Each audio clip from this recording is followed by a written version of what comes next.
Like, like at the end of a long day and you just want to check out and do nothing and kind of just sit on the couch and melt into it for a little bit. Like that would be ideal. However, there are, you know, in my case, we're just getting into high school, so there's like, did you do your homework? Oh, what Hmm. did you eat? Did you this?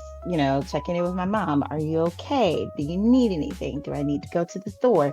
So there's all these other things that need to come before what I want, but Yeah. I'm also trying to like reclaim that. In this episode of The Invisibles, we're talking about what it really means to live in the middle, caring for the generation that raised you while still showing up for the generation coming behind you. For many of us, there wasn't an announcement that we'd join the sandwich generation. It was the slow shift from being someone's child to becoming someone's caregiver, all while parenting, partnering, working, and trying to have a life of our own. You can't pour from an empty cup is a nice phrase, but what does it really look like in daily life when everyone needs something from you? Our conversation dives into the boundaries you've had to redraw, the sandwich moments that left you feeling pulled in every direction, and the deeper kind of self care that goes beyond a quick nap or a spa day.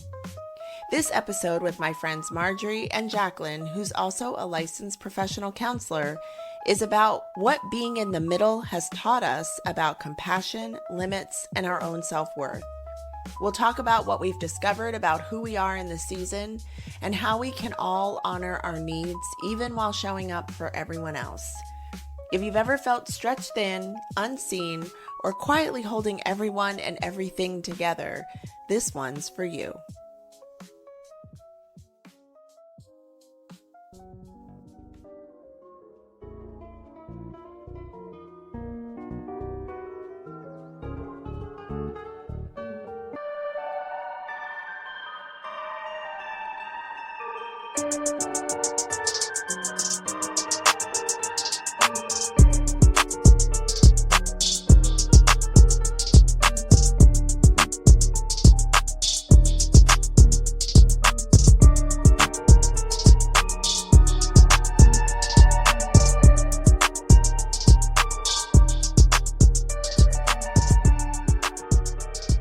I've had the time to spend with my parents in their retirement era, and it's been a fascinating observation.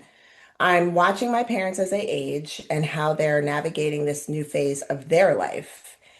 In some instances, I've taken the role of a soft caregiver in that I go to appointments and I like being at their house when people are coming over to work on different projects and such. And this has had me thinking a lot about how this phase of life for us is shaping out and being a part of what's called the sandwich generation.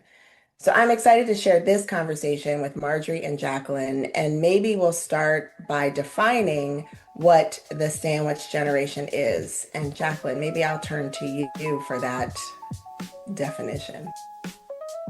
Well, the sandwich generation is basically, the in between. We are the group of people who are taking on, I guess, multi roles. We normally have kids or other people that we're caring for that are younger than us. And then we also have our parents, our older people that we care for, that require a lot of our time. So the sandwich just refers to just kind of being in the middle, really trying to navigate what our time and what does our lives look like because we're so busy Hmm. caring for other people. Hmm. It's just a unique space to be in, and everybody gets there at some point in their life. Yeah.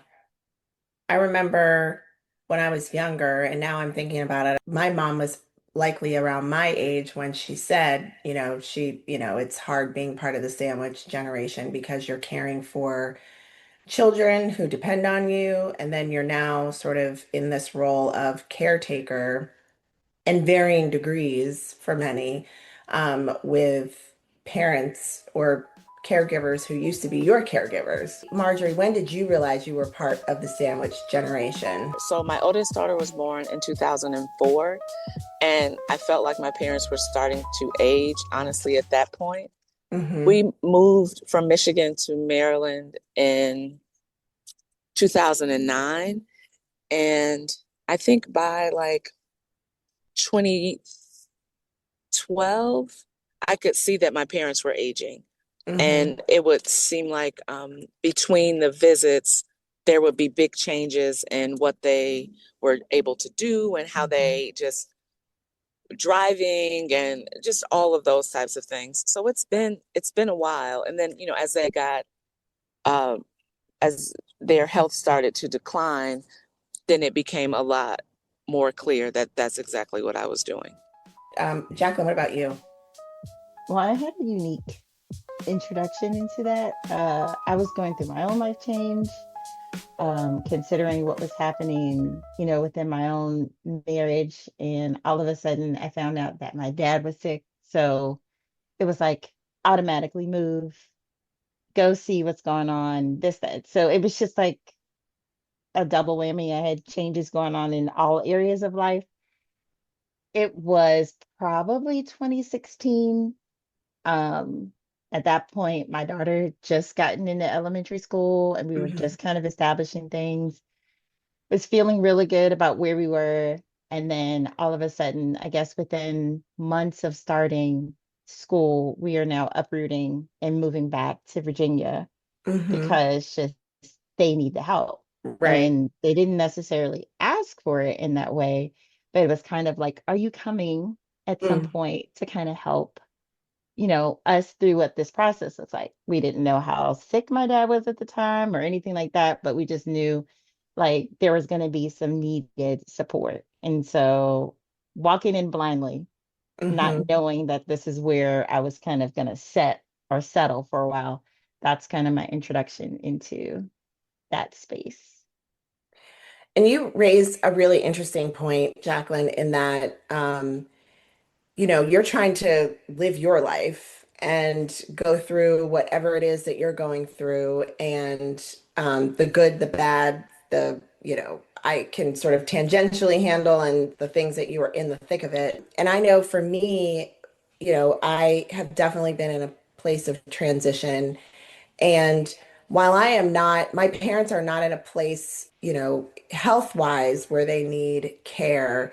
There are things where I see that, they're not the mom and dad that I was used to, that like they kind of come in and take charge and handle all the things. Like they definitely, from my perspective, I like to sort of be there to just make sure that all the bases are covered. Um, but I'm also watching them age. I'm actively seeing my parents age, and it's interesting to be in the space where just seeing them in a different way. Like whenever I hear stories about people being taken advantage of, particularly the elderly, whether it's through scams and via email or text messages and stuff. And I immediately send stuff to my mom and dad. I'm like, don't respond to these things, or don't answer this email, or call me if you have a question about something. So, how do you juggle the many roles that you play? I mean, I think both of you in different phases, Marjorie, your daughters are a little bit older. One's graduating college, one's graduating high school. And sadly, both of your parents have passed. And then Jacqueline, I know you have a daughter who is still in school.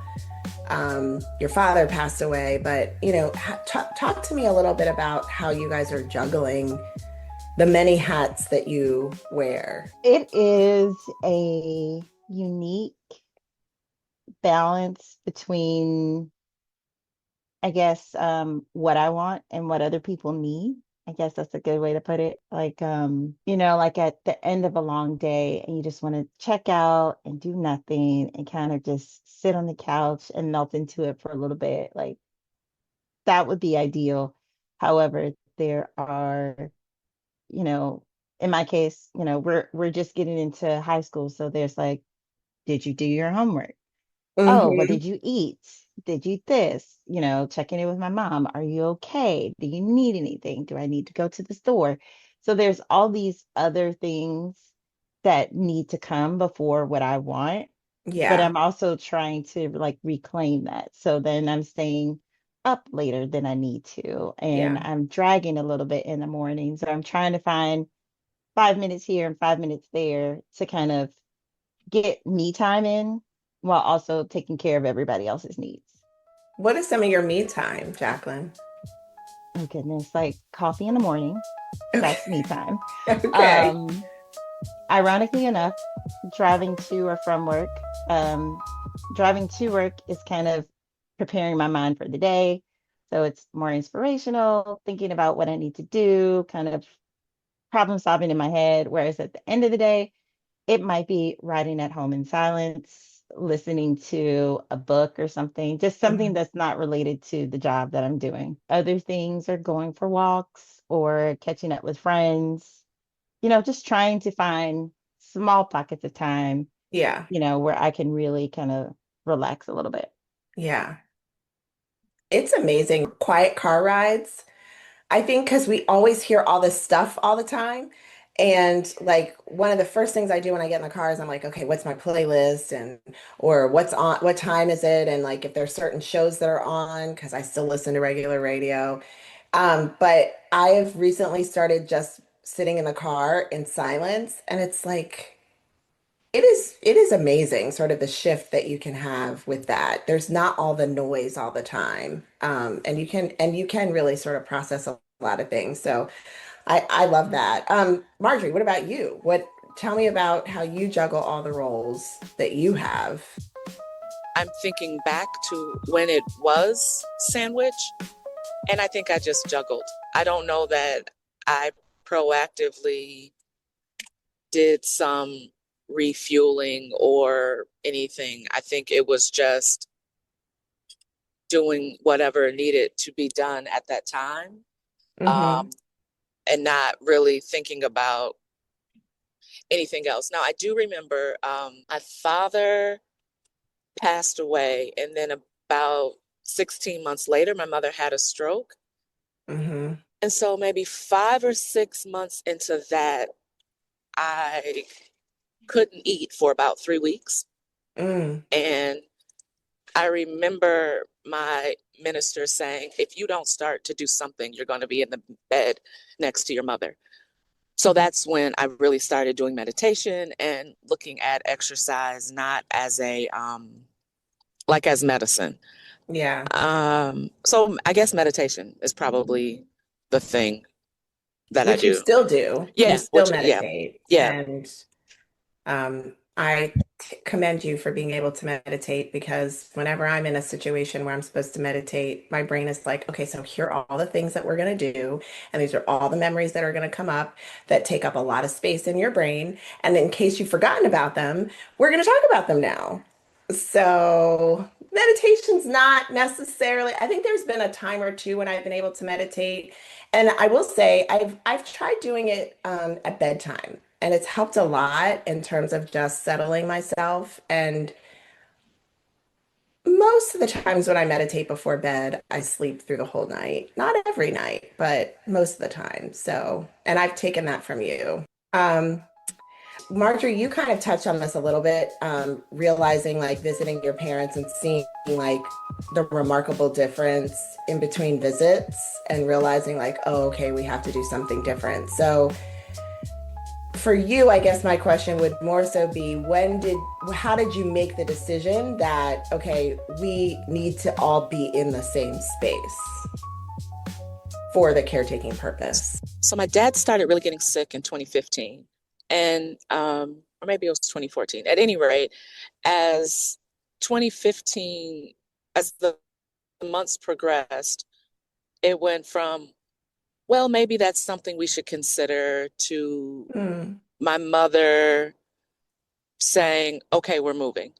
So it became like they kind of mentioned it. I have one sister in Alabama, and my other sister lives about 15 minutes away from me in Maryland. And everyone was willing to have them come and live with them. And I remember my mother saying she was grateful for that because she had friends who had children that didn't seem interested in having their parents anywhere near them. Yeah. So it became clear that the goal was for my parents to move before the start of the next school year. So that's what they did. But it was actually her decision, their decision. I I think was my going to dad say, had a say. how did that come up? Because I've been trying to even get my parents to downsize. And that's a whole situation that like we've gone the roller coaster of, oh, that seems really nice to before we've even pulled out of the parking lot of the development, they're already with the okey doke. So I think, unfortunately, like my dad being so sick, Hmm. and like my best friend still lives in Michigan, so she, when she could, would be at different things, and her Okay. husband would take them to different appointments. And then, my parents still had friends who were younger that could do things, but it just became clear that my mother was always reaching out to someone else to help. And Got it. there was one, like I think 3 or 4 week stint that my dad had in the hospital, and my mother didn't come home at night. Mm. Like she would, the staff was always so kind at the hospital, and she would somehow be in a room where he didn't have a roommate, so she would just stay all the time. And I came to check on everything, and it became clear my mother had never lived alone. Mm. Oh, okay. So, like explaining to her, and she didn't understand the alarm for the house. She thought that the motion sensors always worked. And so I had to show her how Oh. this is, Hmm. like, so it was things Yeah. like that. I think my mother experienced. And once she asked us about moving, and we were excited about her moving to live near whichever, I think that was it. But it was their decision. Okay. That's good. How about you, Jacqueline? You kind of touched on it a little bit that like, you got the questions, but then you're the one that made the move. My dad was sick. He had a acute appendicitis, and he was trying to work with an appendicitis. What? Yes, he's trying to How does work that with it. even? Don't ask. We all don't know. Neither one of my parents, nor my brother or myself, we all work beyond what we should. It's a habit. Hmm. It's a bad habit. But my dad was really one of those like, I've got to go to work, I've got to do the Hmm. thing. And wasn't quite, he was just shy of retirement age, but was transitioning from the job he was doing to this other type of job just to Hmm. keep income coming for a while, and wound up just getting sick. And so it Oh, became conversations like, well, he's just doing too much or he's working too hard. And I'm listening to all this stuff. And I was like, okay, well, that's just normal. That's just normal pattern of behavior. yeah. So I think when I got the call that it was an appendicitis and he was sick and was admitted and it was bad, it was causing sepsis. That was like, it was a no brainer. It was just Yeah. in the car. I think I made all the decisions within an hour. So I Wow. was on the job and I was like, I'm quitting. I'm moving. I went home, talked to my husband. I got a U-Haul, packed it up. He packed me up. I was just like, that's it. We're done. We're gone, and I'm moving back home. And like I said, I was having my own transition, so it made it a lot easier to make that decision because we Yeah. were going to be separating anyway. So Yeah. coming back here was just natural. The decision to stay was because my dad and my mom expressed that they didn't know what they would do if I wasn't here. Oh, interesting. Yeah. Okay. No Hmm. pressure, right? No, no pressure at all. Yeah, I mean, I think that's also real too, right? When you're in this situation, and I think it's probably really hard. I'm trying to imagine people who have essentially, been self-sufficient and have raised people to be self-sufficient, and then to sort of have to come back, whether it's due to illness, like in your circumstance, Jacqueline, or whether it's like you, Marjorie, where they're saying, okay, well, we'll move. Like, having for them to have to make those decisions and be vulnerable and share that they need to have their children now sort of take this role. And one thing we haven't talked about is talked about it with you about sort of how it's impacted you individually, but what about like your kids and your spouses? Now, Jacqueline, you mentioned that you were going through a separation, so that was not necessarily a factor, but I would imagine your daughter making that change and uprooting her and what that might have been like. If you guys will talk a little bit about the impact of being a caregiver for parents, how that impacts your other relationships. Well, I think for my daughter, she adjusted well, Hmm. surprisingly well, but it's because like everybody was here. Like Yeah. we're military. So when we are away, like we are away. There is nobody else. It is just us. We are an island. So coming back to Virginia, like everybody was here. Um, Ironically, I think my brother had just moved back home because he was Okay. separating from his partner. My nephew had been born maybe like 2 years before that. So my daughter had like a built-in play person a little bit. Hmm. Um, so it was just more here than we had ever had anywhere we've been. So it was a nice transition where she had a lot to choose from. Even though my dad was sick, she had both grandparents at the Yeah. time to kind of look at, and they did stuff with her. Like they were like really good. Like you go to work, they'll watch her. Like no questions asked. Like it was just a big like shift that Yeah. just kind of worked together well. Just I guess because everybody was already here. Yeah. Marjorie, how about for you? So, my before we moved from Michigan to Maryland, my parents were the first childcare for the kids, Yeah. and they embraced my husband like their son. Though my husband and I don't always execute things the same way, it's time to take care of a parent. How do we tap in? Kind of. So Yeah. it wasn't much of a discussion really. And my kids really like adored. My They husband's in the did. background, Chauncey, saying he's so great. um, my kids adored my parents, so it was also just kind of, well, what can we do? I mean, there was even several months where my mother made breakfast every morning for the kids on the way to school. So I would Yeah. stop at their senior apartment to pick up the breakfast. And I think that that was probably the easiest part of it all, honestly. Yeah. I think it's really interesting.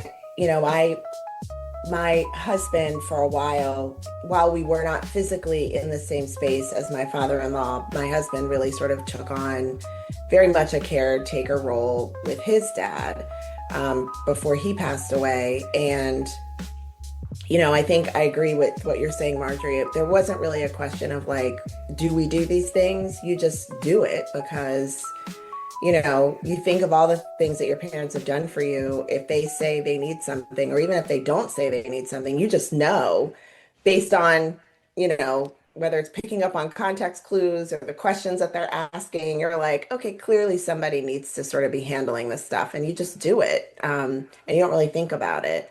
And a topic for another time, but I do think that that's something that as people are thinking about their partners, thinking about how do you deal with these like major life situations, like potentially being caretakers for whether it's parents or any aging family member, like how is that person going to respond to that?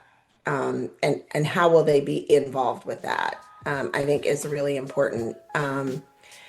So how do you make the mental and emotional shift from being sort of the person who's cared for, you're the child, to now your parents aren't obviously children, but they're people that need the care and feeding, and making that transition. As I said, I'm watching my parents age, and there will be times where I'll be like, nope, we're not doing that, or nope, you shouldn't do that. And I have to catch myself because they're still very much of the, but we're the parents, you know. The one thing that I get some leeway in is the driving. If I'm ever doing something with them and driving is involved, I'm driving because, quite frankly, neither of them needs to be driving, but that's a whole other story.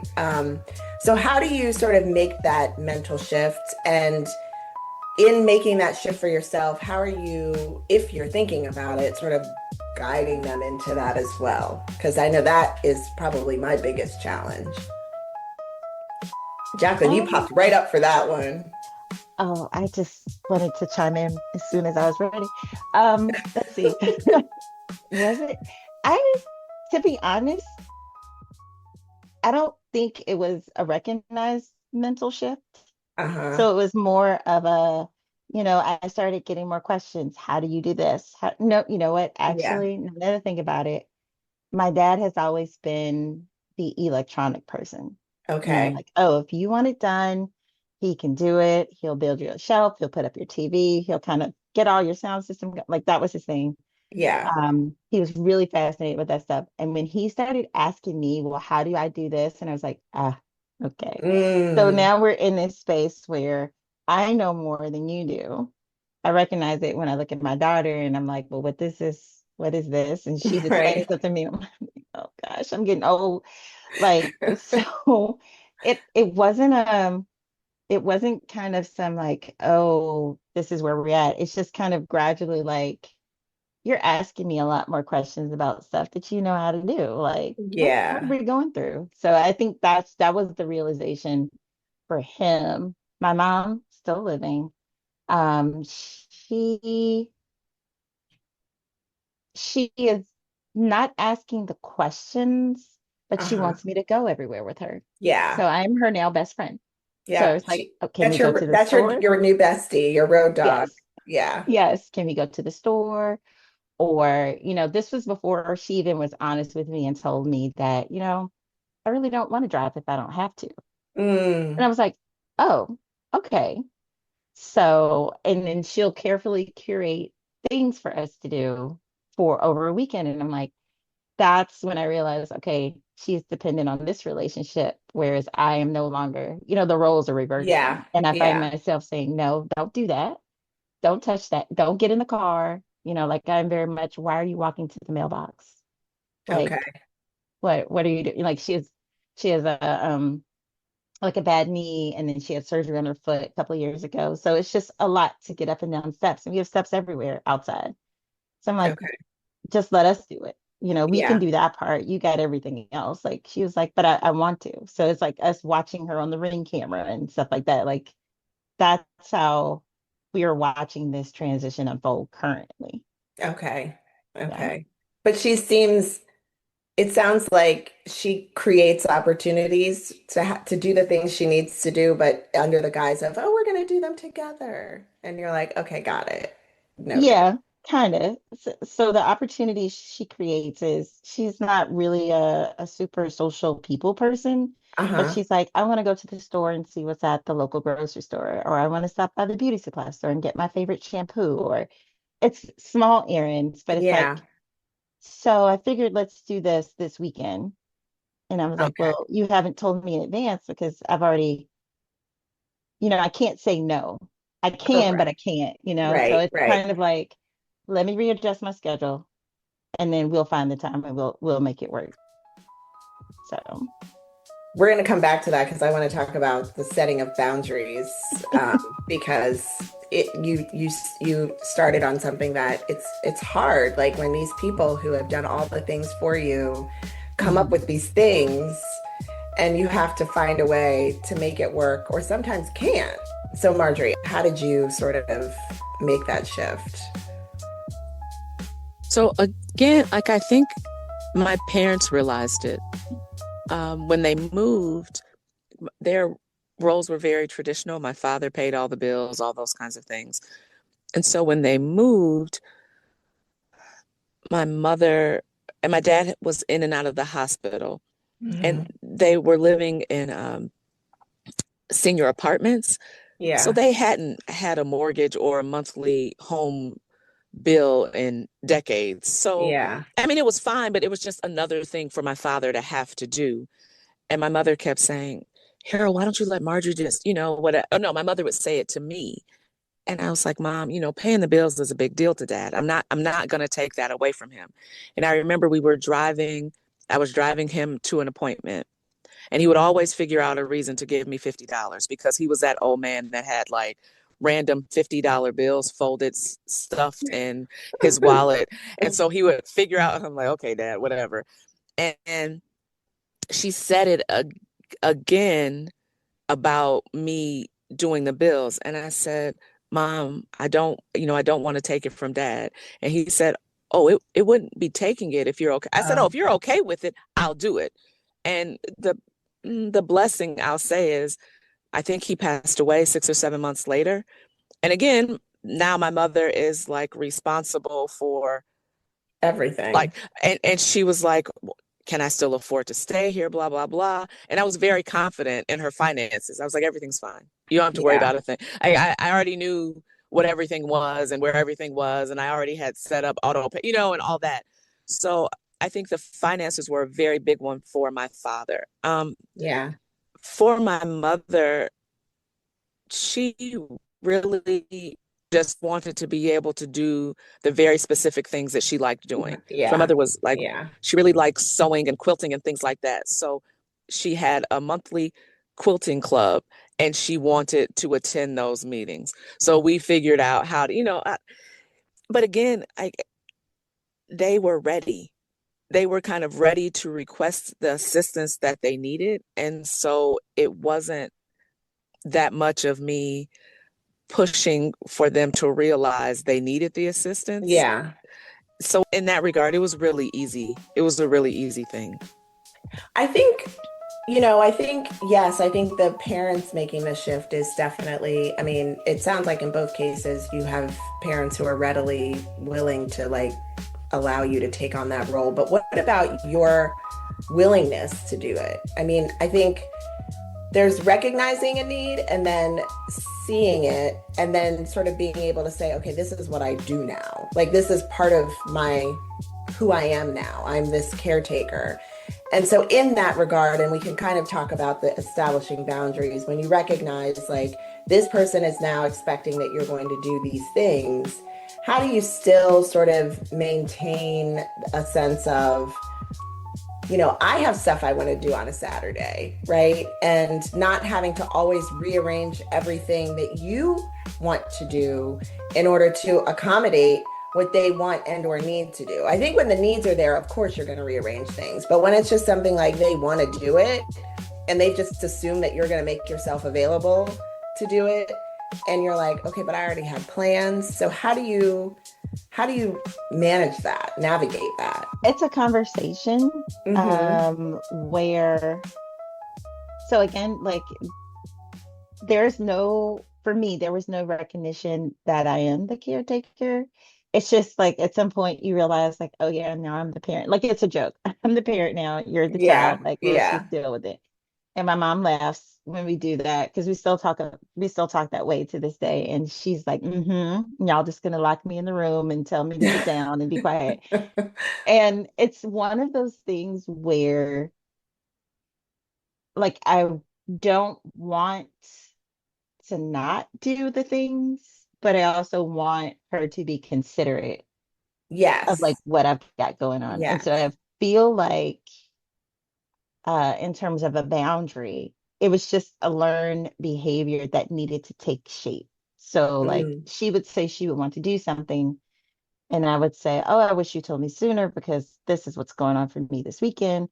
And then I would get, "Oh, well, you always got something going on." And I was like, hmm. "Yes, because that is life." And so I was like, if you need something, we just need to plan better. And so the conversation started to be when she felt like she wanted to do something.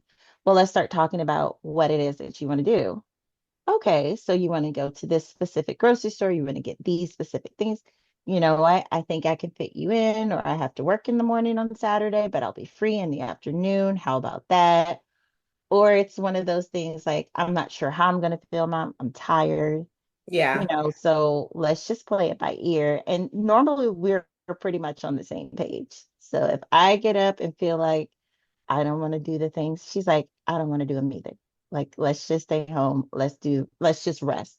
So it just was a learned pattern of behaviors, a lot of conversations, a lot of, you know, understanding. I think, like I said, because I was going through my own transition when my dad was first got sick in 2016. It was kind of the idea at some point because I had totally sucked into the family dynamic. I was like all into them. I didn't go out. I didn't do anything for a couple of months. And my Yeah. mom was like, "Well, you're back here. Like, why don't you just go out with a friend?"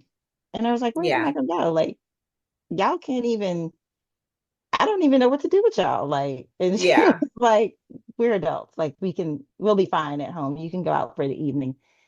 It was that reassurance that Yep. kind of helped seal the deal. So like she understood that I wanted to go out from time to time or have activities. I understood that she wanted to do things.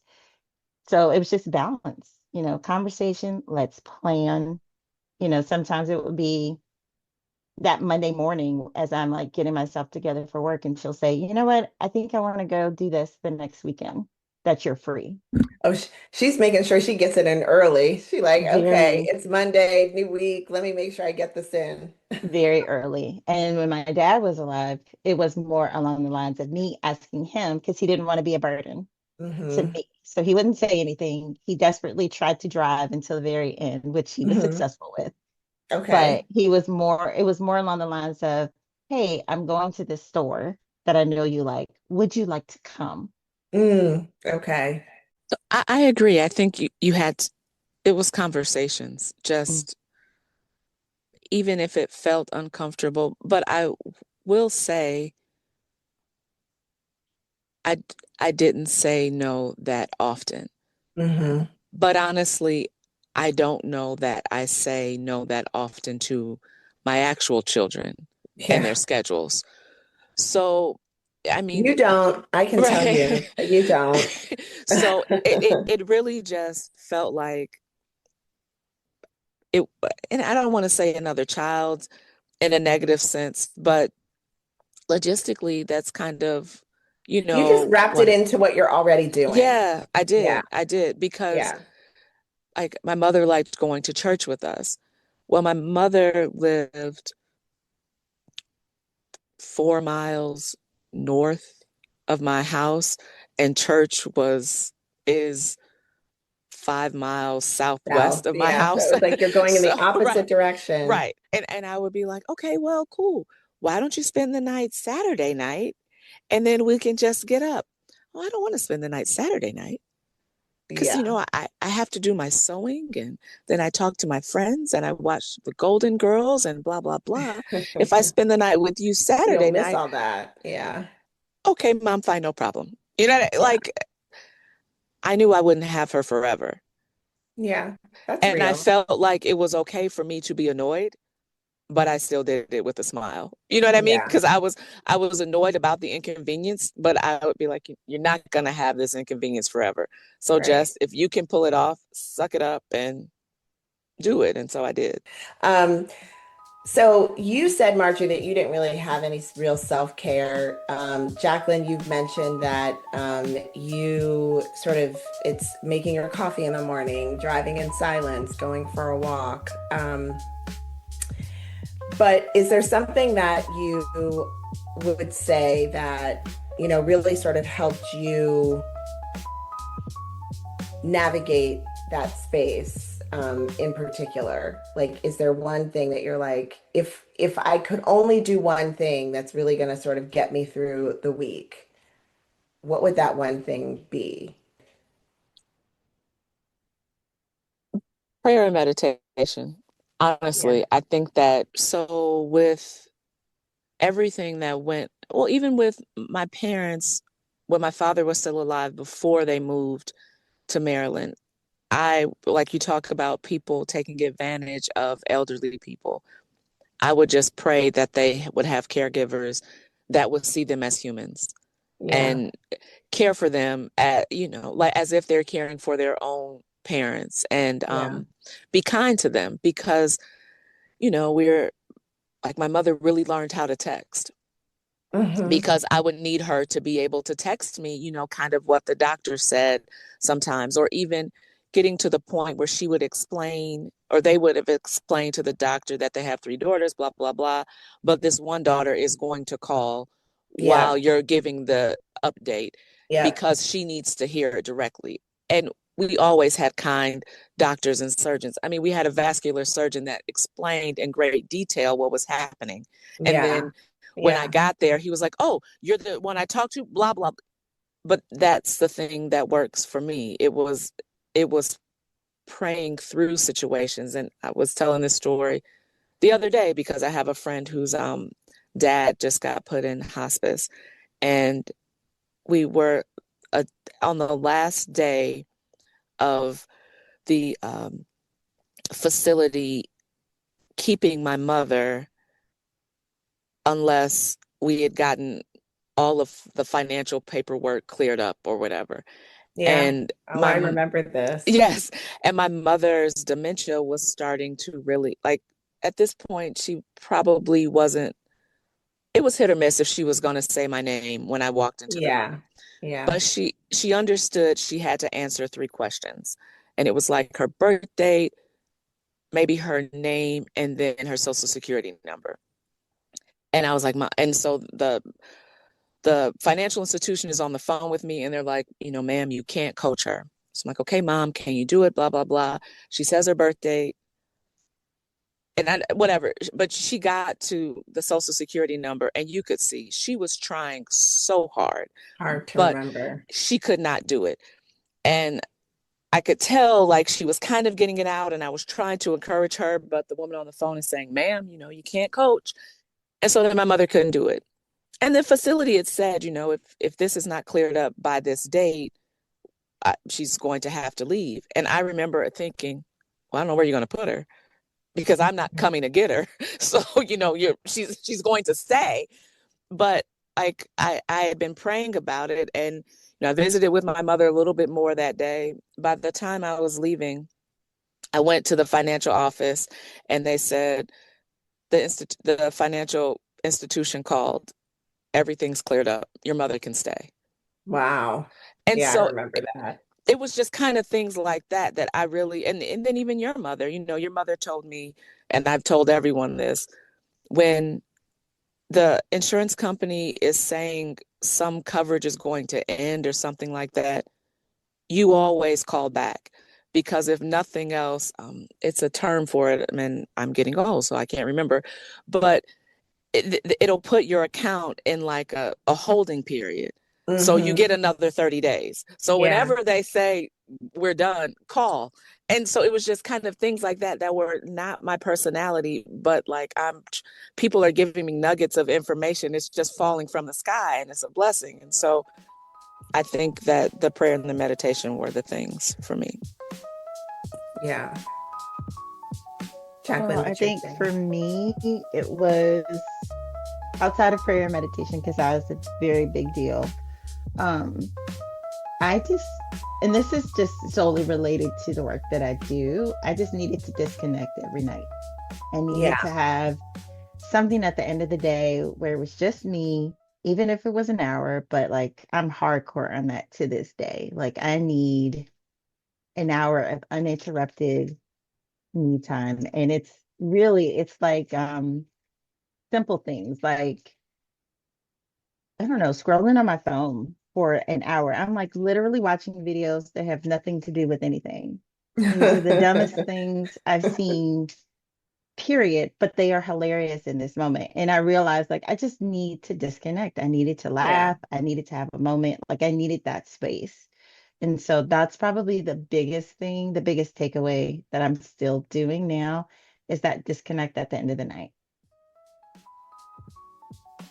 What is one of the biggest lessons or greatest lessons you've learned about yourself as you're navigating, or Marjorie, in your case, as you navigated that period, and Jacqueline, as you are sort of in it now? The biggest lesson? Yeah. I don't know. I'm pretty sure there's more to come. So as of right now, um, probably I probably realizing that I can handle a lot more than what I thought I could. Mm, That's probably the biggest lesson. I think growing up, my worst fear was like walking in to find a parent deceased. mm. And I lived that memory. Like it's just one of those things like you're like, I never want to have to do that. And you tell her, you know how you have those Oh conversations, things yeah. that you never want to do. Yeah. Like, Yeah. I don't ever want to this, that, and the third. And I had to be the one, like all the things that I said I didn't want, I got, Yeah. unfortunately. And so it was kind of like in that moment, I was telling my mom what to do. I was calling my brother. I was the relayer of the messages, all the things that I didn't think I could do You in did that it. moment. I was just, it kicked in out of Yeah. nowhere. Like I didn't think I would be able to handle or tolerate that moment. And I think that's what I Yeah. was afraid of, like the emotional breakdown that would have come with it. But it didn't happen that way. It was Yeah. kind of like, what do we need to do? Like I was in problem solving mode. Like, let's go, let's get this done. Let's call these people. Let's organize this. Like it just never hit the way I thought it was. And I was like, oh, I really can do more than what I thought I could. Like, I guess I didn't give myself enough credit Yeah. for, handling those type of things. But I think when you're thinking about your parents aging, it's more Hmm. along the lines of, I just don't want to see them that way. Yeah. So, Yeah. yeah, my biggest takeaway was just realizing I could handle more. Yeah. Marjorie, what about you? What do you? So I think I'm hoping it's the example I'm that I left, or the example to my daughters, Yeah. that and I think most of the time, well, I know I tried to navigate it without them suffering. Sounds like a negative term, but without it impacting them negatively too often. Yeah. Because I my parents never would have wanted their grandchildren not to be able to do something because Because of you were. them. Yeah. Right. So I try to always navigate that. But like the joke to my kids is, I never want to wait for you to pick me up. Yeah. I Yeah. Yeah. the Yeah. way that I have cared for you and the way you saw me care for your grandparents, I don't care what type of partner you have. I don't It needs to be clear. I won't I should never wait to get picked up. Yes, And so I remember you saying that. You're like, yeah, why are we're not waiting. This is no. not the thing. And so I think that's kind of, I think that's my biggest takeaway. Like, You want to be the, an example. You yeah, want to set an and example. it's a blessing. It's a blessing to have had parents that loved me enough, that Hmm. I loved them enough to do whatever I needed to do Yeah. to care for them during the last phase of their life. Yeah. And so I want the girls to know that, like, this is how you show up for the people. Yeah. Yeah, we literally, my mom and I had this conversation not too long ago because, they're obviously aging and many of their friends are and as well. And I called my mom. She always has something with her phone. Now, whenever I see her, that phone is in her hand. But whenever I call her, she doesn't answer. And I had called one day and the house phone, nobody answered. I called her cell phone, she didn't answer. I called my dad's cell phone, he didn't answer. And my parents are good for something is going down, but they try to like not tell my sister and I until there's something to tell. And so anyway, I had been anxious because I'm like, I've been trying to call, they haven't answered, no one's answering. And so my mom finally answers and she says, "Oh, I was at so and so's house and we were just talking and I realized that you had called a couple times." And the woman that where she was says, "It is so nice that your children are worried about you." Like, because she was saying her kids, she can go months without hearing from them. And I'm like, months? I mean, I talk to my mom and dad, at least my mom, more often than not, multiple times a day, you know? And if, and our joke is, if I don't call or I don't hear from, well, I just thought I'd call because I hadn't heard from you. And I'm like, okay, well, I was doing this, and that, right? And then if I call and I apologize that I haven't been in touch, and she'll say, well, you are working. I was like, okay, well, I never know what I'm going to get, right? But the point is like I agree in that, having that time is significant, even though there can be challenges and not everybody has. I mean, I think the three of us are really fortunate in that we have pretty agreeable parents, and parents that we generally like, and love. And so it's, and they also seem to be really considerate of us. And so not everybody has that fortune.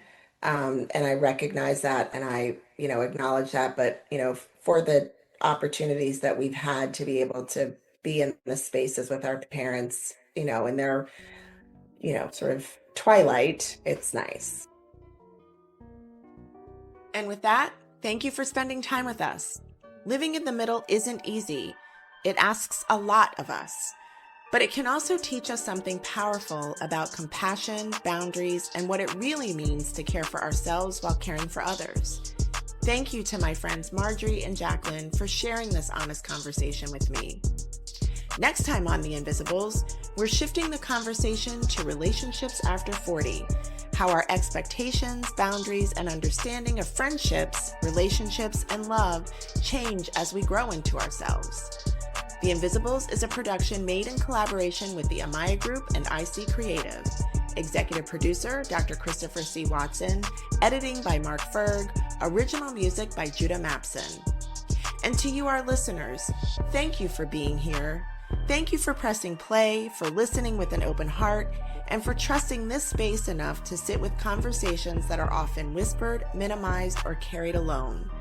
If this episode resonated with you, please subscribe, share it with someone who might need to hear it, and help us continue building this community. The Invisibles can be found on Apple Podcasts, Spotify, YouTube, and Podbean. And be sure to follow us on Instagram at _invisibles_podcast for content between episodes.